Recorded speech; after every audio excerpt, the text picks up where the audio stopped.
Welcome back to the fifth session of Unit 3. We are basically going to consider the strategies bargaining. What strategies are applied in collective bargaining? There are different forms of collective bargaining strategies that both the employers and employee union or representative can actually apply in terms of collective bargaining agenda. So let's stay tuned. So at the end of this session, we should be able to understand the four main strategies of collective bargaining. Define what is conjunctive bargaining, explain corporate bargaining, differentiate between the forms of collective bargaining. So now the forms of collective bargaining strategy. One, we have the conjunctive or the distributive bargaining. We should take note. So it's either conjunctive or distributive bargaining. So in this form of collective bargaining, we are saying that both parties, that is the employee and the employer, try to maximize their respective gains. So conjunctive or distributive, what it means is that both the employer and the employee try as much as possible to maximize their respective gains. One may ask how possible or they do that. And of course, it's doable or it's working. Normally, somebody may have the view that it's either one will gain and the other may lose, or maybe the other may have more and then the other may have one little. But then the reality is that because there are certain proceeding, there are certain standard upon which these agreements are. At every collective bargaining, there is always some form of gains, maximization of gains. So one will not have to be having an upper hand over the other. So this form of collective bargaining is basically when parties involved try to maximize them. So all of them are in satisfactory level. So I'm okay, you are also okay, we go their way. So this is one of the strategies that is being used in collective bargaining. So all of them will have or will be able to maximize their gain and they'll be satisfied. And we have the cooperative or the integrative bargaining.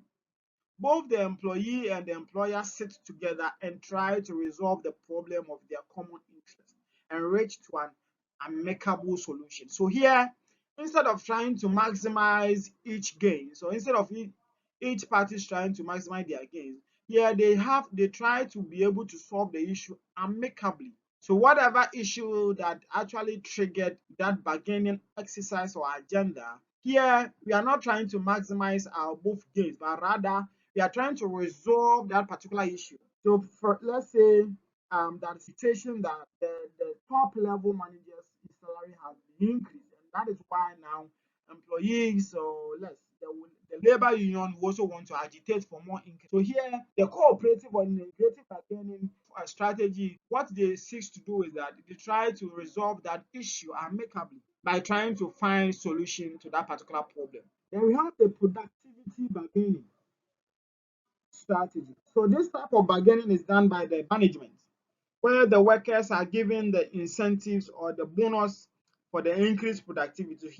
So here the strategy is that there has been some form of increment in productivity by the worker, and therefore the workers will need to be compensated as such. So this is basically the meaning of the productive bargaining strategy. Then we have the composite bargaining strategy. So in this type of collective bargaining, along with the demand for increased wages, the worker also expressed their concern over the working conditions, recruitment and training policies, environmental issues, mergers and amalgamations with other firms, pricing policies, etc., etc., with the intention to safeguard their interest, dilution of their power. And I think that here there are two forms that organization do from time to time, and these are the continuous and the concession bargaining. The continuous one and then the concession one. Yeah. Now, options for collective bargaining. So the purpose of the collective bargaining is to reach a mutual agreement between the employee and the employer with respect to the employment terms, enjoy a long-term relationship with each other. However, the idea and the concept outlined in this session apply regardless of the particular approach to bargaining. And that is right for your particular. Now with the options, with your employees might include the following. So these are the options. So individual agreement with your employees. So it's either the option is that individual agreements with what your employees. So there should be some form of individual agreement with your employees. So you can agree with some of the employees, or you can actually have some kind of discussion with them to agree on whatever they are. Then bargaining collectively with your employees whole. So here it's not just individual of them, but rather collectively all the employees will have together, and then you bargain.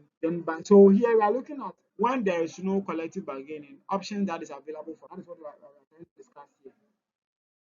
Now, the third one is bargaining collectively with your employees and with their representatives. So the representative will come and then you have form of then multi-employer bargaining, in which employers across agreement to apply multiple employers. So they agree on one thing applies to every multiple employer. So this is basically the strategies available for collective bargaining. So these are some self-assessment tests you can actually try your hands on.